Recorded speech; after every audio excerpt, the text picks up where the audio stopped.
Okay, so let us look at the terminology and the overview of marketing. So now you've had everything to do with strategy in 1.5 hours. Now I had a few people coming and telling me that no, what I'm learning now is slightly different and different terminologies. As I told you in the strategy area, certainly there are so many different books and authors like The Elephant and the Blind Man that you can get different terminologies. These terminologies come and go. Okay, sometimes they're popular, sometimes they're not. Okay, so however, what I've given you is the essential part of strategic thinking and its development today. The next area is marketing. Once again, we're going to do all of marketing, which is the core unit of the MBA, and we're going to put some numbers.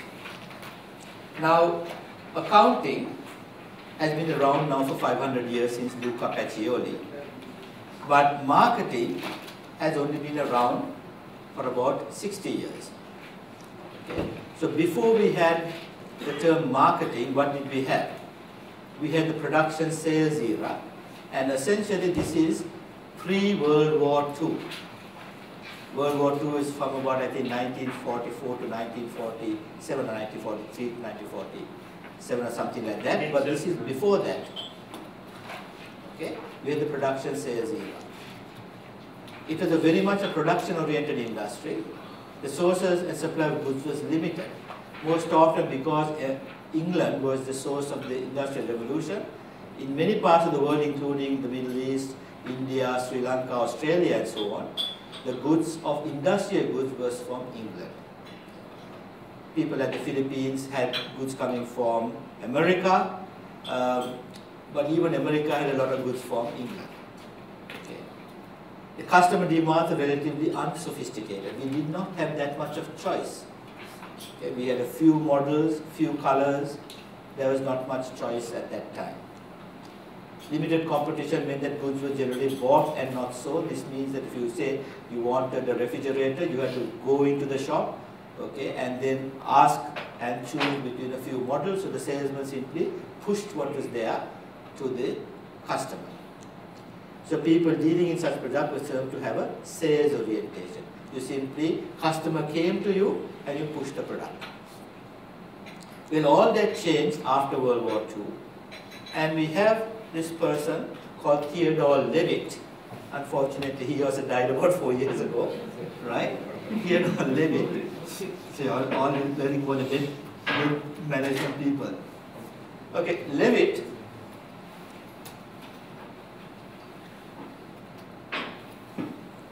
he wrote an article in the Harvard Business Review called Marketing Myopia.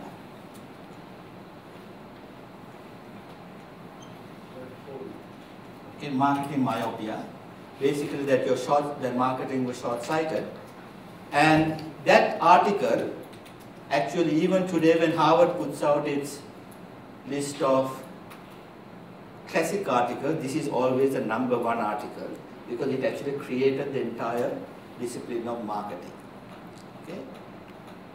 Levitt later on went on and coined the word globalization. He also looked at things like what business are you in, these missions and visions. So when he died, Harvard Business Review put out an article, and that's in your readings in the topic 1, okay, the first reading, is about Levitt and his work. He has been a pioneer. He changed that way of thinking because he was able to recognize things that others hadn't put a label to. So he recognized, in fact, that things had changed after World War II, and he came up with this concept called the new marketing concept, but now that it is 60 years old, we have dropped the word new. He said that he recognized that there was a marketing-oriented industry, that competition had intensified. Just imagine after World War II, if the competition intensified then in the 1950s, what is it today? More attention had to be paid to the needs of the customers, he recognized. That you have to start with the customer and work towards the product. Now a good example is again Honda, but this time Honda after World War II. Honda recognized that there was a need for cheap mass transportation. So what does that mean? Motorcycle. Now there were motorcycles at that time, mainly from England. Your BSAs, your Triumphs, Matchless and so on. There were these motorbikes, but people had walked away from them. They were not purchasing these in the quantity that Honda wanted to sell. So it looked at all the junkyards of the world to see why were people discarding these bikes. It found something very interesting. It found that the handlebar of the bike had enough chromium plating on it to last 150 years. The bike was junked maybe after 30 years. It found that the seat of the bike had enough springs on it for an elephant to sit. In fact, in the Colombo Zoo, there's an elephant show where an elephant rides one of these bikes. I'm serious. Okay? So, what is this? You know, handlebars that can last 150 years, seats that can sit an elephant. What is happening? Well, what is happening was that because it was a production-oriented industry, each of the designers of the components were told to design the best possible handlebar, the best possible seat. So they put it all together, and what you got was a very heavy bike. Has anyone ridden these old bikes that you see in the movies and all? I have. Extremely heavy. It goes okay in a straight line, but if it falls, you need 3 people to pick it up. Okay? Extremely heavy. So they realized that that is not what customers are wanting. So what did they do? They looked at the one moving part that was most likely to give way first. And even after lots of repairs, it was junk. And that was a moving part called the piston. So they made the best possible piston. Say it lasts 5 years. Then they made the rest of the bike also last 5 years. With cheaper plastics, cheaper alloys, all of those sorts of things. The result? You got a very light bike, had a very good petrol consumption, and also there was built-in obsolescence, so you can have the next sale, because this bike, after a couple of years, that was the end of the bike. Okay, so this is starting with the customer. What do the customers want? We want cheap mass transportation that we can get around with, okay, and then design a product accordingly. Not start with the best possible product, and you'll always find a customer because there's not much competition. Those days had changed. So people in such industries were termed to have a marketing orientation. So now Levitt, in his paper, showed that there was certain key steps to follow in the marketing concept. Now we'll be having a case study later, we will be following these steps. So just like the control framework, that is certain steps you follow, you do the same in the marketing concept. The first step is, what are the customer needs? Okay? So you need a lot of market research for this, and the market research that you do is to essentially answer 3 questions. How, who, why? How are products bought? Are they bought in bulk? Are they bought in supermarkets? Are they bought online? How are they bought? Who is doing the buying? Normally the person who is the person paying the money may be also the end user, but not always. For example, who buys breakfast cereals, your Kellogg's cornflakes? It is the housewife or the house husband who buys the product, but the little child at home who is crying, I want Rice Krispies, okay? That is actually doing the buying. So you'll target your promotion to those children's programs. And finally, why do people buy? Why is it that your hand goes to the Coke and not the Pepsi, or vice versa? Is it the taste? Is it the packaging? Is it the nice advertising jingle? Okay? What is it? Is it the person who was promoting it, like Michael Jackson for Pepsi? What was it that made your hand go that way? Now that is known as the moment of truth in marketing. In a supermarket, in FMCG, the decision that you make in a split second for the product that you want to buy. So why do people buy? These are a lot of marketing research is done to understand this. Once you have done that and found out the customer needs, then you will define the target segments. So we've already looked at market segmentation. Should get rid of this.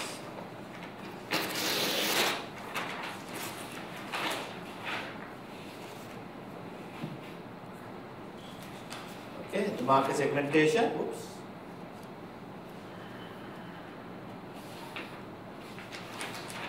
Okay, remember the geographic, demographic, and psychographic. Define the market's target segment. So first of all, if you're in, say, like Honda in the transportation business, you'll be looking at all of transportation, the broad market, and then look at the similarity of needs. That is, you're going to make it smaller and smaller. So here's an example of psychographic segmentation. Those who want income-based, economy-based, those who have quality taste, users and features, the image, these are all types of psychographic segmentation. So you do geographic, demographic, which is age groups, and here's an example of psychographic. So you're breaking down the market into smaller segments. The next one is a very important stage, differential advantage. Differential advantage, that is what Porter these days calls competitive advantage. Initially it was called differential advantage by Theodore Levitt. So it's very important, I will put it in big letters, differential advantage. So first of all, the company must provide the, oops, that's the wrong button I think. Okay, it must provide the customer with an advantage of using the product. Okay, so here you look at customers. Now how do you find customers? You find customers by market segmentation, which is your geographic, demographic, and psychographic.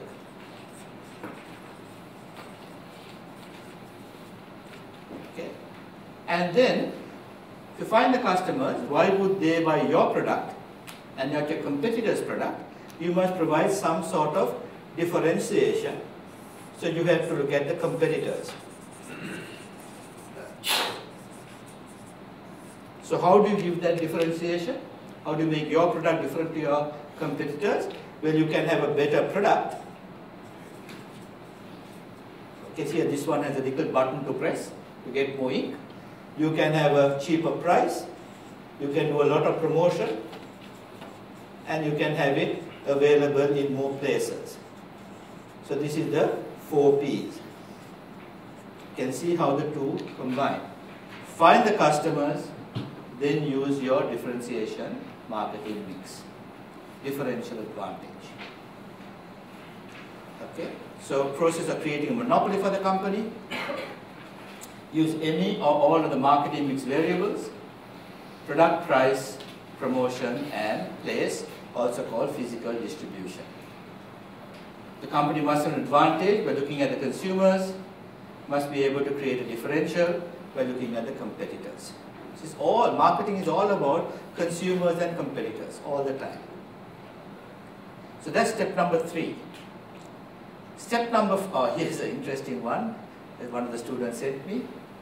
The 4 Ps of marketing, please, please, please, please. Okay, from the Indian newspaper. Okay. Okay, so here's an example of differential advantage in the target segments of a mobile phone company. So the target segment would be general adult public, teenagers, offices and businesses. Differential advantage would be price. Okay, very much the case with the adult public. Teenagers don't care about the price, they want all the features, all of the apps and so on. Okay, the product. The office and businesses want coverage, reliability, service, advertising mix, distribution methods. Okay, so you can see these are methods of creating a differential advantage. The next step is positioning, the bottom line. What's the difference between differential advantage and positioning? Reminds me of this American Vice President under Bush, Dick Cheney. Dick Cheney went with his friend hunting pigeons, right?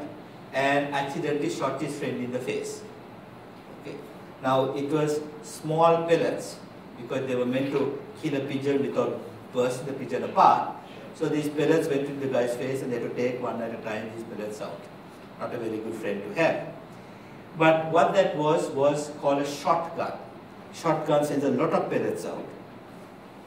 So that is a shotgun approach. We look at all possible differential advantages, but from these we choose the different advantage area that we want to specialize in. This is called positioning. Just like a sharpshooter, one bullet, okay, is your positioning. Make a choice of exactly where you want to specialize in.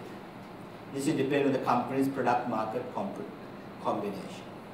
Now before we look at more detail of positioning and the product market combination, I want to introduce you all to another concept which many of you all have come across, which is the product life cycle.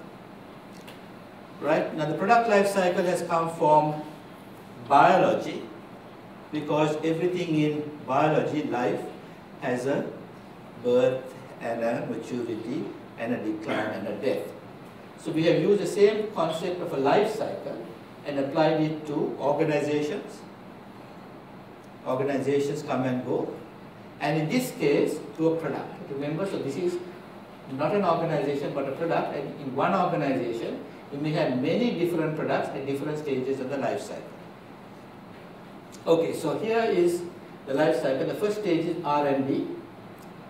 There is no sales yet, so what you are spending in R&D is all going to be negative profits or losses.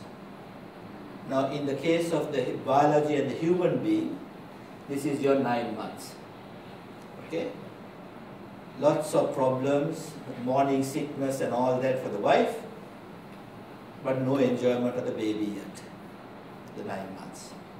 Now the baby is born, the product is launched. Still a lot of problems to solve, getting up in the night and feeding and all sorts of problems.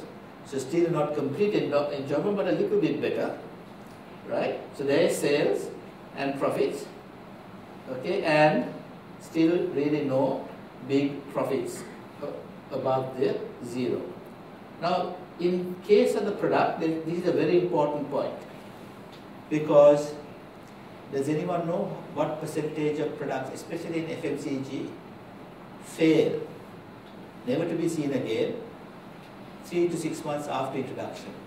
Any idea what the percentage is on average? How much? Yeah, 75–80%. Okay, products and higher in electronics.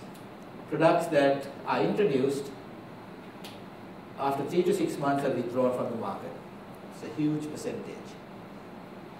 Recently in Australia, HP put out, in America it put out its iPad equivalent, right? 3 weeks later, the launch in Australia was organized. Before the launch, the day before the launch, they pulled the plug out of the American product because it's a product failure. Okay. Nokia has had a product failure with its phones. Okay. These are things that are happening all the time. So 80%, especially in FMCG, fail at this point. So the 20% that are successful have to make up for the losses of the 80% that fail. Okay. So once you get over this point, we have the growth period. Now where human beings are concerned, luckily for us, because of antibiotics and so on, more of the babies get through to this stage. Okay, so this is the teenage years. It's very short term. Why? Because the competition is coming at you. So what happened to the iPhone? Samsung and the competition was coming in even before the announcement. And the announcement was way before the product launch of the competitors are coming. So it's a very short term period. And in this short term period, as accountants, management accountants, you should be using the cost volume profit approach, marginal pricing, because that's an excellent tool to use for short-term decision making. Okay. Then we come to the maturity. Now some products have very, very long maturities. For example, in Australia, we have a breakfast cereal, a spread called Vegemite. It's black in color, like Marmite, but made out of vegetables and not beef. Okay, Vegemite. it's been in maturity for 150 years. And even though I went to Australia from Sri Lanka, I can't go anywhere in the world for a long period of time. Like when I go on sabbatical to the US, I have to take my jars of Vegemite and go. Okay? So these are very long life cycles. Kraft cheddar cheese, Ovaltine, these are 150 years of maturity. Milo. In Singapore, we have Tiger Balm. Okay? 150 years in maturity. Any products like that in the Middle East that have been around for a long time? Often it is pharmaceutical or medical medicine type of products or food items, long maturities. Can't think of any. Okay, in contrast to these long maturities, we have products that can come and go within 3-4 months. Okay, take for example, the first IBM PC, the first PC lasted 4 years. Then we had a thing called the 286 that lasted 3 years. Then we had a 386 that lasted 2 years and a 486 that lasted 1 year before they put out the first Pentium. Now I don't know what model I have in my computer, but the moment I buy my computer, we know it's already out of date. Okay, that's the sort of speed at which things are moving. Okay, so maturities are becoming shorter and shorter for many products. And then finally you get, now in the human beings, of course, that is, say, this is between the teenage years, that is between 20 to about 40, 50, I don't know. But certainly, where I am concerned, I am in the decline stage now. Okay? Decline. So, in the decline stage, of course, if you are a product, you may wish to do some market stretching. Market stretching is done by either finding some of these things, either finding new customers or coming up with new formulations. Market development, product development. Okay, or maybe even diversification, but that would be a totally different product. So market stretch. Okay, now if you are a good sportsman, how can you market stretch yourself after you decline as a sportsman? Coach, commentator, sorry?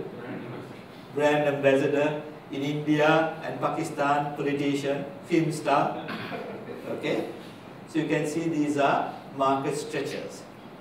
Now Elvis Presley, that many of you have heard, is one of the best examples of market stretching, because after his teenage years and a rebel rock star, he went into the movies. Then after that went out, he went to Las Vegas and wore a white jumpsuit and started singing. And then he did the best market stretch of all for an entertainer. He died. He died young. Okay? Today he has sold more, he sells continuously more CDs than any live entertainer, even today. So for entertainers, death is a very good career move. Okay, Marilyn Monroe, James Dean, Michael Jackson, Elvis Presley died young and their careers have skyrocketed. Okay? So death is a very good thing for an entertainer. Okay? So these are market stretching. So you can see that this is the product life cycle. Now let's go back to positioning. The main decision is whether to aim for increased productivity or increased volume.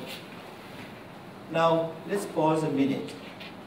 All of you have done a lot of work, a lot of studies to come to this point. Okay, you do a lot of work in your companies. The interesting or maybe sad thing is there are only really two decisions you're expected to make in business where products are concerned. Do we increase productivity or do we go for increased volume? That's it. If you can think of anything else, let me know. Okay, so let's look at this now. Each has very clear-cut financial implications.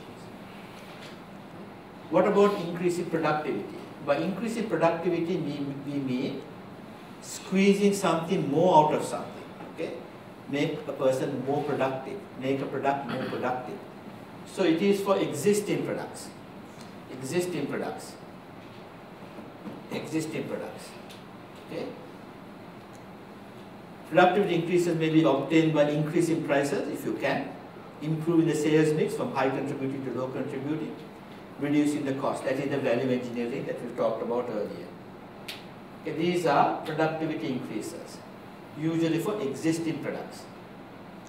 On the other hand, volume can be for both existing and new products. If it's an existing product, increase volume from the current level to another level.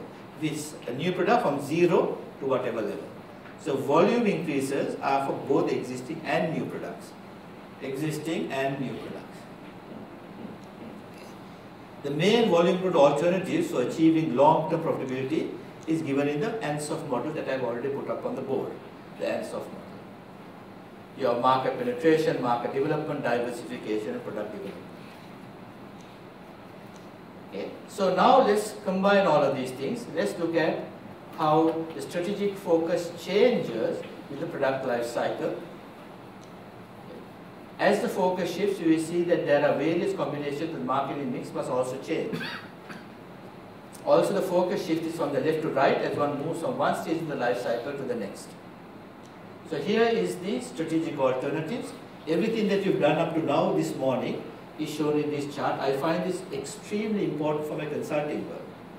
I don't tell my clients, it's in half a page of my notes. It's very, very important for my consulting work. So I'll show you why. First of all, what is my main objective? Long-term profitability or long-term shareholder value. How can that be obtained for a product situation? It is either to increase the volume or improve productivity. That's the only two alternatives I have. How do I increase volume? Well, I can expand the market, which is essentially market development, okay, by converting people who are not using the product to now using it and entering new segments, which is geographic, demographic, psychographic. Once I finish developing the market, then I can try to penetrate the market penetration. How do I do that? Increase the usage rate. So if they're buying one, try to get them to buy two. How do I do that? Through the 4 P's of marketing. Or I can steal customers from competitors. So penetrate the market with competitors' customers or win competitors' customers by stealing customers. So remember someone at the back said to go after competitors' customers. Okay, that's one method of market penetration. Now once I finish with that, then I have an existing product that the only way I can do things is to improve productivity. Either by increasing prices, improving the sales mix, or reducing costs of both variable and fixed costs. So you will see that you can in your books draw a product life cycle. I can't do it on the screen here.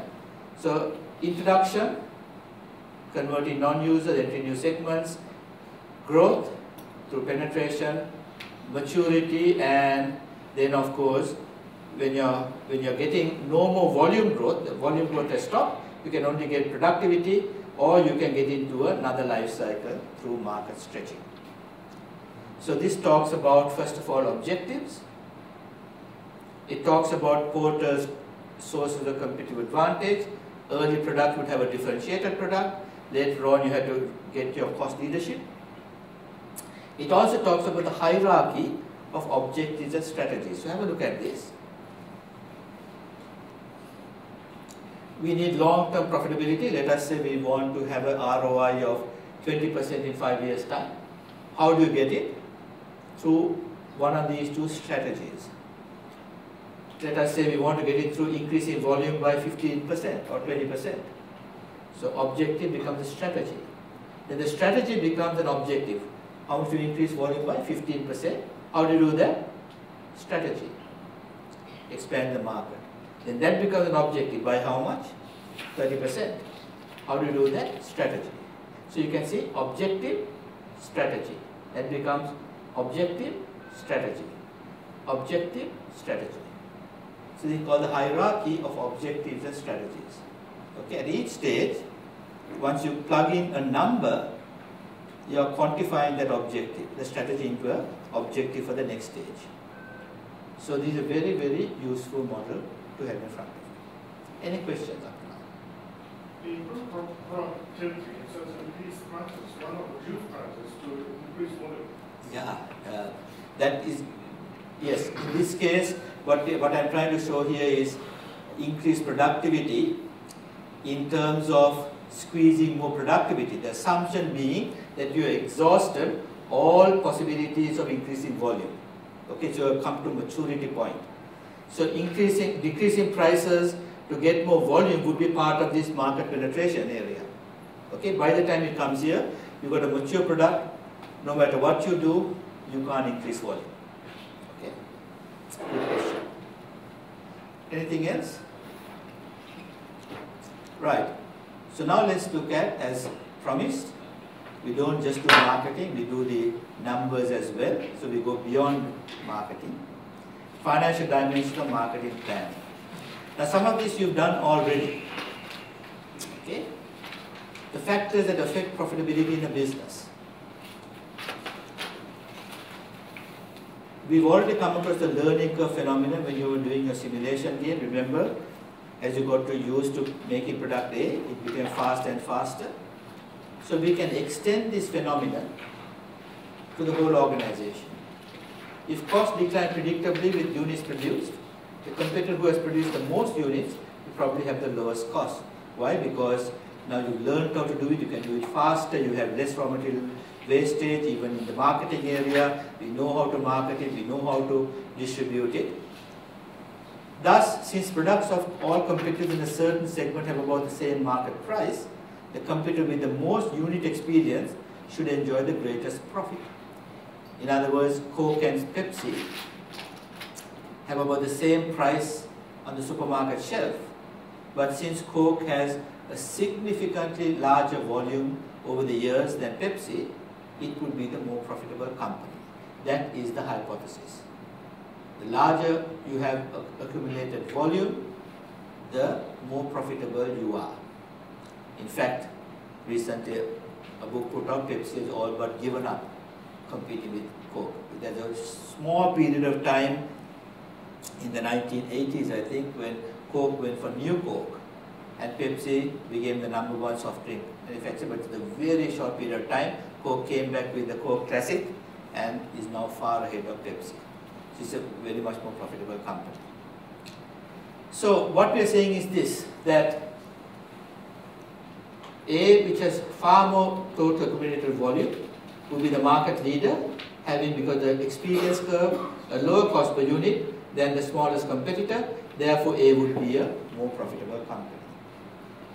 So this is the hypothesis, that there's a close relationship between market share and profitability. Now remember, I told you about the Japanese companies in the USA. No matter what the loss was initially, they went for market share because they said later on we will get the profitability. So this is the hypothesis that was followed. So is this hypothesis true? Well, the Harvard Business School in the 1970s conducted a study called the PIM study, Profit Impact Marketing Study. They used a database of 1,000 companies. PIMS has been hived off to be a market research company. Today it's a market research company, but it initially started as a research study. And what they found was the hypothesis was correct, that the larger the market shares of companies than total committed volume, the higher is the ROI. In the original study, there was a little kink over here, but you can see the direction is in that direction. And this study has been replicated and even recently replicated, and this holds true. The larger the market share, the more profitable overall you are. There are exceptions to the rule always, but that's the case.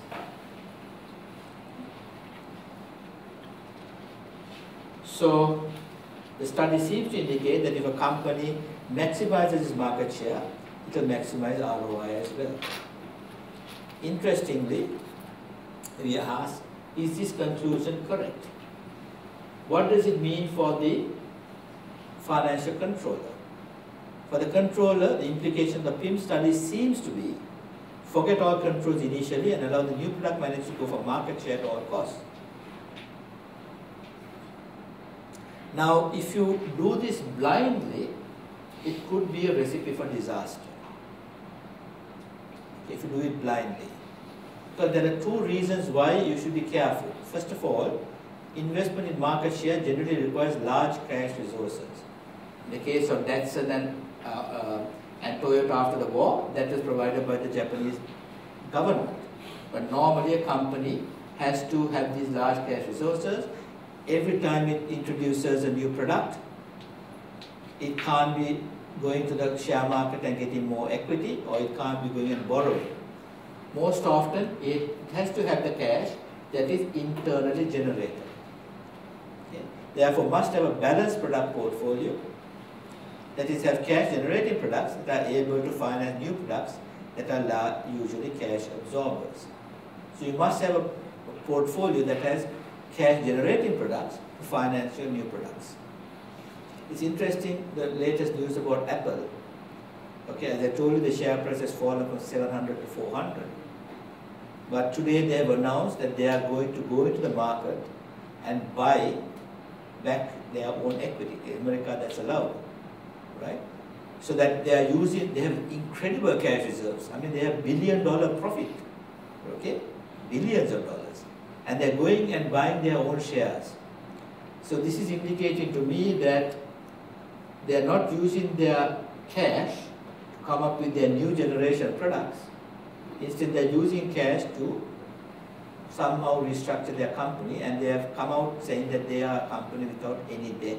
So they have zero debt, and they are now buying back their shares. Is the market reacting to that news because they're using the cash not for any new products? Who knows? Okay. So anyway, you must have cash if you're going after market share. The nature of the competition and the structure of the market also must be considered. That's the second thing.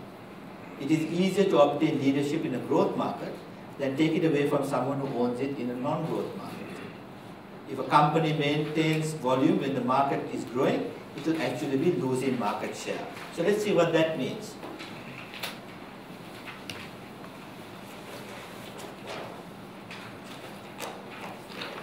Remember this example I gave you earlier about a company that had 50% market share. It doubled its volume in 1 year, but because the market is a high growth market, it lost 40% market share. What this means is that the companies here were able to steal market share from this company. When the market is growing rapidly, that can happen. Samsung stole market share from Apple, okay, when the touch phone, smartphone technology came in. But if the market is not a growth market, if there was no volume growth, what can happen? Let us take another company, company B. Volume is 100 currently, and the total market is 200.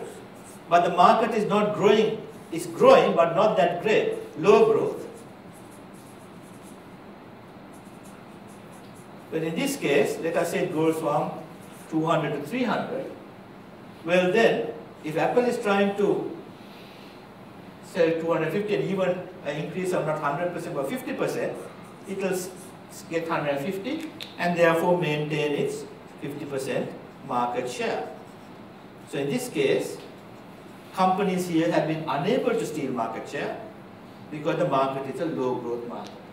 So it is much easier to steal market share from in a high growth market than a low growth market. So don't try to spend money to steal market share if the market is not growing.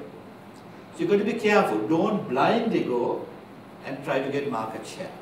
That's the message here. Therefore, before segment managers go about blindly seeking maximum market share, the controller must make them aware of the relationship between market share, market growth, and cash flow. Now this relationship is very nicely portrayed in a very powerful tool put out by the Boston Consulting Group called the Product Portfolio Matrix.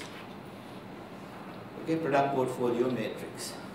Now, This is also called the BCG matrix because of the Boston Consulting Group. What they said was, let's look at the market growth rate, low and high, and market share related to the largest competitor. Okay. So if you have a high market growth rate and a high market share, you have a product that is called a star. But you have to be careful because remember it's a high market growth, so someone can steal market from you. So you may still have to spend money to maintain market share. Okay, so in this case here, this is an example of a star product. A star product, it has high market share, but high market growth as well. It's good to be in a high growth market because that's a new market with great potential, but it must be careful that someone doesn't steal market share from you, so you may have to still keep spending money to maintain market share. On the other hand, if you have a high market share but the market is not growing very much, you have a cash cow, a genuine cash cow. That is a cash cow.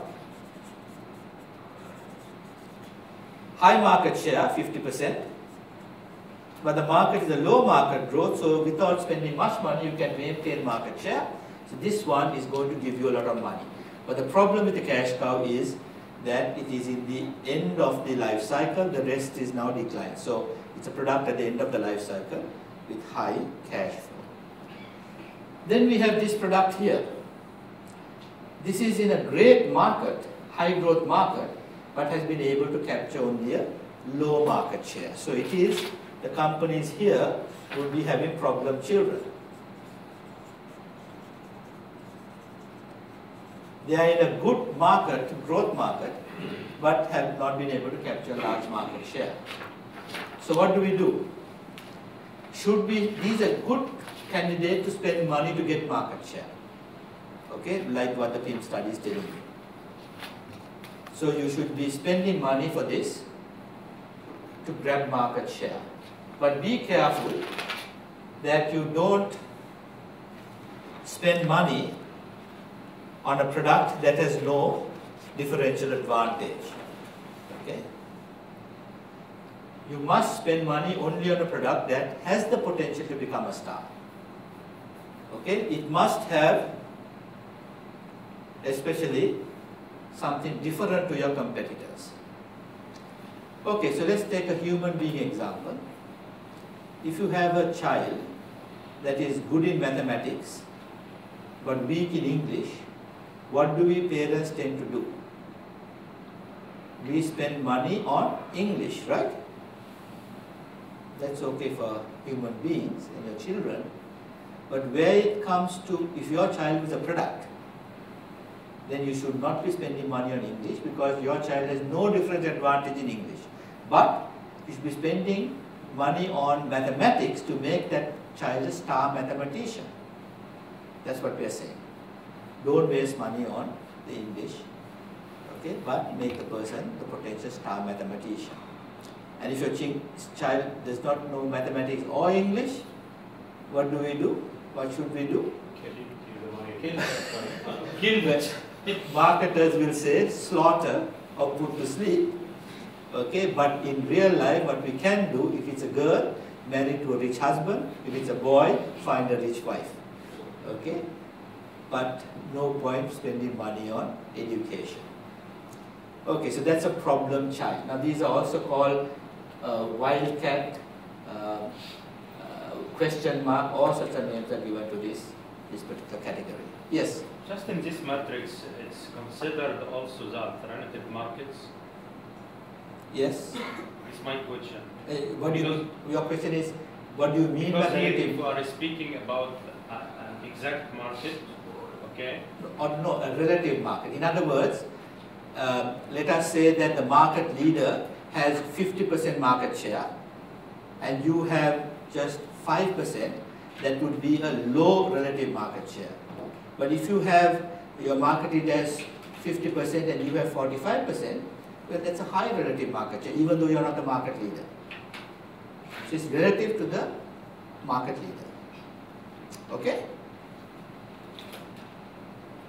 Right. So now we come to the last category, the dog. The dog is in a terrible market, it's a very low growth market or even maybe negative growth, and has not been able to capture a large market share. So the companies that are here, where is that? Okay, the companies here would be having dog products. The market is not growing much and you haven't got a good market share. Okay, so in this case, it can be a modest cash generator or absorber, or even could take a cash absorber. So this is an area where you have to think carefully. If you are not using our valuable resources, you may wish to keep it. Otherwise, it is a case for slaughter. Okay. Now, I don't know where we've had now big disasters in this area, like Nokia and their smartphone and the Blackberries. Okay, they can do their current products, which are very much in the maturity decline phases in certain countries. Like BlackBerry is very, very popular in Indonesia because the BlackBerry Messenger is virtually free in that country, but in other countries it may not be worth keeping that. Okay, so these are dog products. Their time is gone. So cash cow, a position of some strength, large generation of cash, worthwhile having because you can finance your new product with cash cows, must at least maintain market share. Stars, the potential market must be grown into, so you may have to spend money to keep a foothold in the market. Problem children, only expand those that have a differential advantage. And dogs produce very little cash, if any. Expansion is possible only by improving efficiency and cutting prices. Put on to milking status if they don't use valuable resources, if they do slaughter. So you try to get some productivity increases, but if you can't do it, then either milking status if they're not using valuable resources, otherwise put to sleep. Okay, so think about your own products. Okay, there will be different products in different areas in your own organization. Okay, now budgeting for marketing activities. We've already come across this concept of segmental direct costing. If you remember, I told you that we had a situation of an organization that if it is advertising a single product, that is direct. If it is advertising a number of products, then how do we allocate this money? We came across this direct costing where we didn't have this second question, where you go to the lowest level. If it is not direct, then go to the higher level. So we've done this already when you looked at activity-based costing. There's a large amount of marketing costs which are unallocable indirect overhead because they are not objectively allocable to marketing segments. Traditionally, the accountants use arbitrary or subjective basis of allocation, often revenue-based, but I told you if you took revenue to allocate advertising, it's like the Irishman who thought his wife was having an affair with a horse. Okay, when he found the jockey under the bed, revenue, you're assuming here that revenue causes advertising. I also said that sometimes you may not, something that looks like appropriate cost driver may not be appropriate for the linkage. So this causes problems for marketing managers who need unambiguous information for decision making. So as a summary, remember we came across this model here, that we look at the segmental levels of an organization, start at the lowest level, and then see if it is direct, and go, if not, go to the next level and so on. So we had this model here. But as I told you, the problem with this model is that we are sending most of our costs up the organization when we want costs as low as possible in the organization. So therefore we ask a second question, is the cost driver available?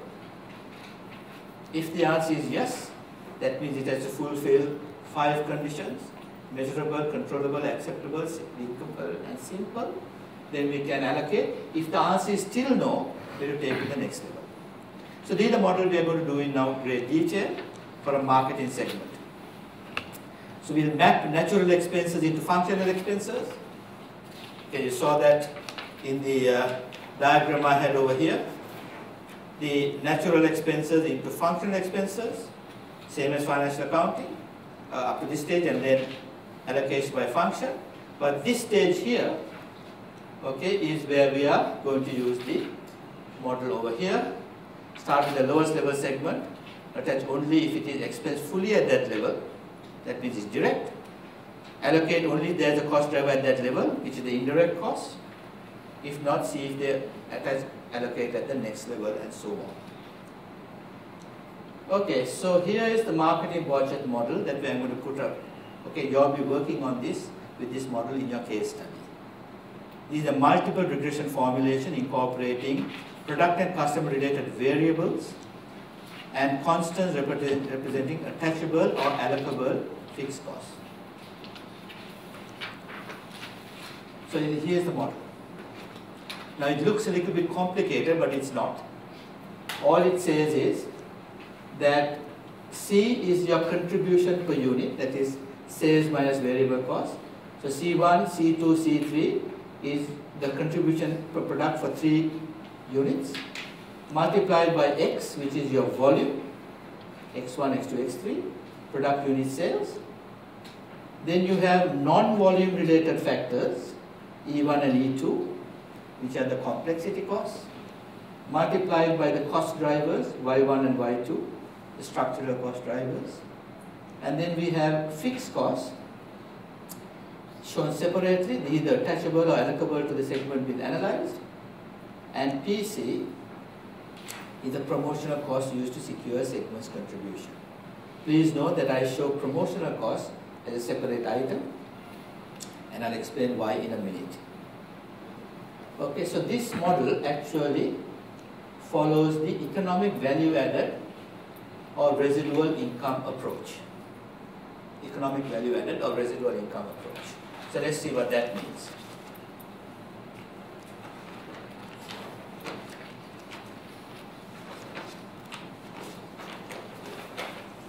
Okay, in performance evaluation,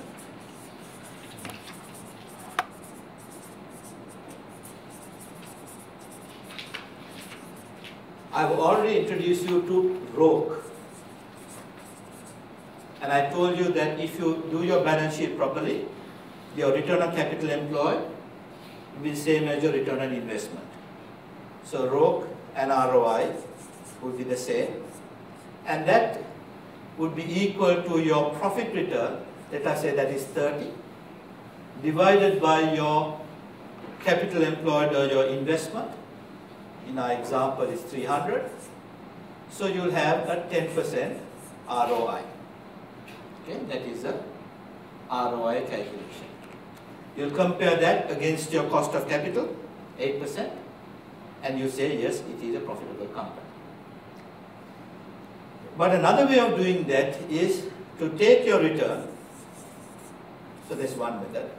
Take your return, which is 30, and deduct from it a cost of investment. A cost of investment. What is this cost? We'll take the investment amount of 300 and we'll multiply by the WACC, the weighted average cost of capital, 8%. So that gives you 24, and this is called residual income.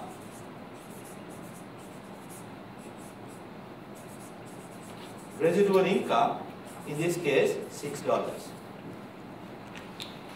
Okay, so this 8% here is the WACC.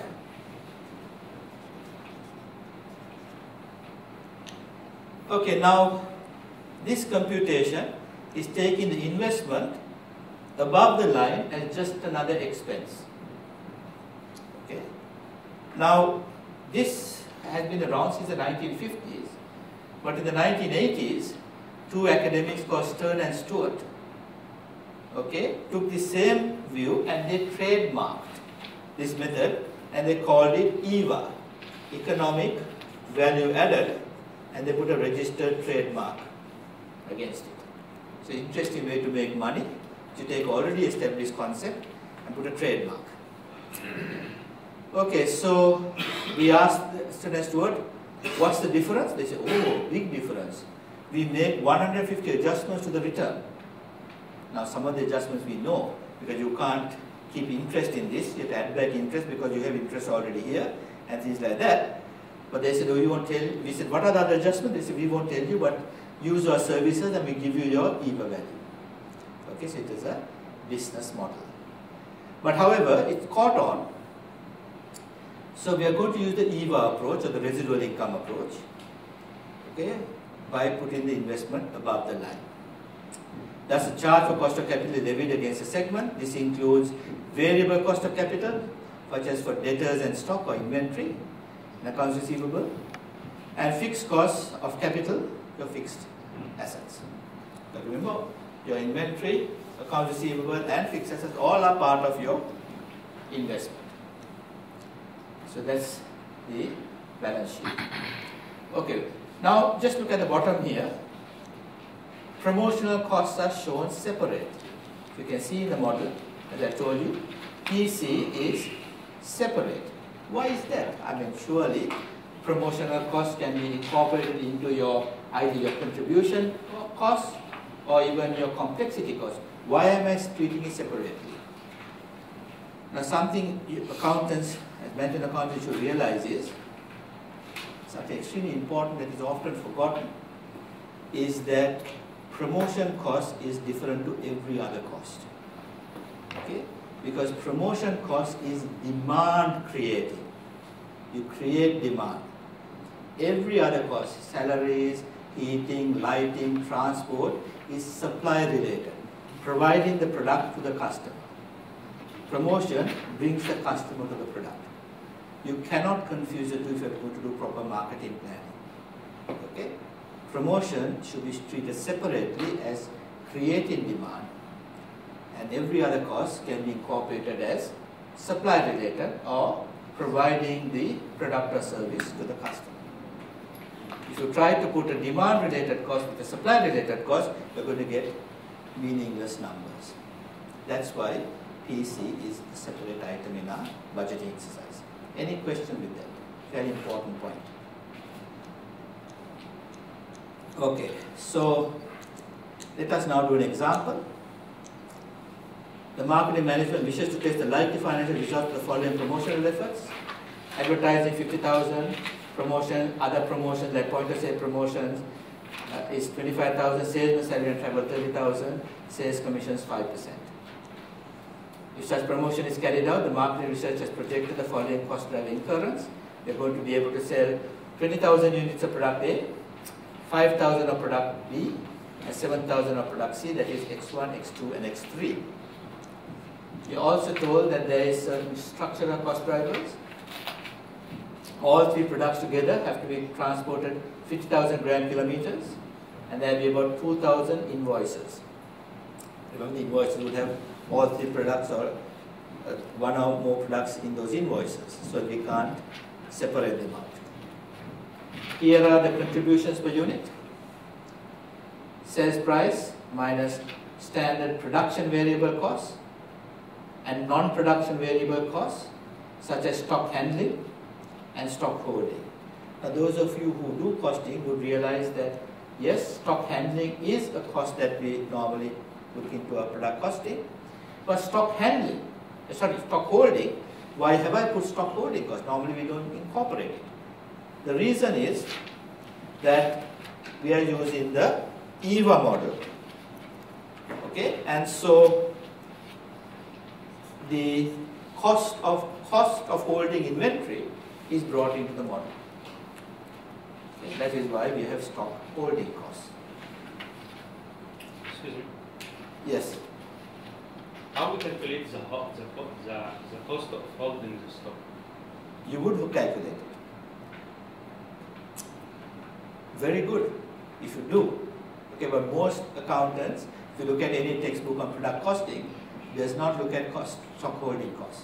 That is treated as a finance cost later on in the income statement, not under cost of goods sold. Yes, but you should really do that. to look at stock holding cost. So this is alternative cost? Yeah, it's very important cost, of course. Okay. Right. Other variable costs, transportation, we are told $1 per gram kilometer. Debtors cost, 2 months holding period. So you may be doing debtors cost as well in your company. If you are doing, that's good. We are using debtors cost because we are using the EVA model, accounts receivable. Okay. So in this case, there's a 2-month holding period. And order processing costs, $1.50 per invoice equivalent. So these are all costs of complexity. Other specific fixed costs of the district office, short run controllable 20,000 and long run non-controllable 10,000. Non-controllable costs are that you have to spend it, but you really have no control over those costs. And finally, the fixed investment in the segment is 1 million. So why am I bringing the fixed investment in? Once again, because I'm using the EVA model, fixed. Okay. Now I have not adjusted for cash or current liabilities, simply to keep the example simple. But if you want a sophisticated example, to bring the cost of holding cash, especially if you're not getting any interest for it, there's some money involved in it, and also the benefit of using your creditors' money for your operations. Right, so let's look at now what it comes out with. Total sales revenue comes to 1,510,000. That's important for 2 reasons.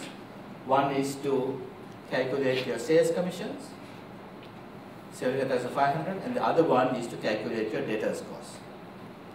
Okay, so here is the model. Okay, this is like an Excel exercise. The contributions per unit for the 3 products, the non-product related variable costs, the complexity costs here, and the fixed costs of running the district office, that's fixed expenses, and the investment costs at a 15% cost of capital, and promotional costs shown separately, including the sales commissions. So this segment contributes to the high level segment, 166,750. So you have seen how this demand related promotional cost finally gives you your profit. Okay, so as an accountant, you'll be working with Excel models with this sort of thing. Of course, the model will be much bigger with thousands of products and so on, but it's still the same concept. But of course, you can't take this and show marketers, because the marketers will say, you know, take this and put it somewhere, tell us how we can make benefit of this. So you have to present the same 166,750 in this manner here. Now you've seen this before under activity-based costing, but now you can see from where the numbers come. Okay, so product level contribution. The next level, segmental level. Now please note that this is not under C, this is segmental level for all 3 products. But don't go to allocated these products because these do not have a cost driver. Okay, so short run controllable, long run uncontrollable, and finally the charge for the fixed investment. The same 166,750. Okay, now we'll be stopping for lunch in a little while. But 2 questions to ask you before we stop for lunch. First question is, now think a little bit about it, okay? Revive yourselves a little bit, we'll stop for lunch soon. Why is it that I put sales commissions as a cost at the segmental level? Why did I not bring it at the product level? I mean, after all, the commissions are based on sales revenue, okay? So isn't sales revenue a good cost driver to allocate commissions to the product? Why did I take it up to the segment level? Any ideas? After all, if I had put it at the product level, there would have been further expense of 5% of 210,000, that will be another expense of what, 10,500. So the contribution here would be reduced by 10,500 for product C. Shouldn't I put it here rather than at this level? Target driven. It can be either A, B, or C. So it cannot be. Maybe you might pay more commission for a machine. That's quite correct. Often we salesmen are selling not individual products, but a mix of products. Right? If you are going to put it here, what you tell the marketing manager is, look, if you drop C and introduce something else, we are going to only lose what? 52,500. But that is not true, because the salesmen are not going to be happy with earning less money. They have their wives, children's education, mistresses and all of that. Okay? So they are going to do something else. And we are not going to save that 10,500 by dropping the product. So because of that, it is better to treat it as a composite over here than put it here. Of course, some of you will argue, no. In my company, it is based on the product, it's not a composite, no product, no commission. Okay, then I said right. But mostly, we will treat it at this level. I think I want to add just another justification coming from the responsibility account. Okay. So I believe that the distribution of the cost is based on the responsibility. Right. So because the salesman he is responsible about the revenue and the segment of the market. Okay. He doesn't have a responsibility about costing. Maybe you will cost wrongly, so the profitability change. So we cannot add this one with No, he has no responsibility over costing, but what I think you're mentioning is he doesn't have a responsibility over individual products, but the entire segment of products. Yes. Okay. Yes, that's explanation as well. Now, better way to understand this is to take the next one, debtors. Debtors is also based on sales revenue, but we are treating it as a total here rather than individual debtors cost. Why is that? That is more clear. Our accounts receivable or debtors do not pay us by product. They pay us end of month statement as a composite. So hence we have it over here. So you can see that this tends to take into account the behavior of our salesmen, debtors and so on. Okay? It's a fairly powerful model. So it tells marketing, look, what is the contribution that you lose if you drop this, and you don't have to reallocate this at all because these cannot be reallocated. They have no cost driver to allocate. Now I have seen in exams a similar question being asked in the CMA exam, and students get into the bad habit of trying to allocate this some way possible. So they use percentage revenue or something. They shouldn't. If there is a cost driver available, then you can allocate, but otherwise it's treated at the higher level. You don't allocate it. Yes? My invoice about transportation cost. Yes. Why it's not up with the... Because it's we are transported together, the products together. If it's individually transported, yes, then we can put it up there. But when we were discussing the APC, we can differentiate between the product. We can distribute the transportation cost based on the activities related to the yes, in a certain company, if you have the means of showing that, that means you have a cost driver. Then you can do it. But in this example, we are assuming that these products are all bundled together and sent, and we have no means of separating them out. Okay, there is no invoice or a customer package that shows the linkage between that and the individual product. That's a, if you are is, no problem. If there is a cost driver, then certainly allocate. Okay, so you will see that this particular report actually inverses this diagram. It starts with the revenue at the lowest level, and at every other level it deducts expenses until you get the corporate profit, which is of course your financial accounting profit. Okay, so you can see that this starts at the lowest level where the revenue comes in, and every other level is an expense.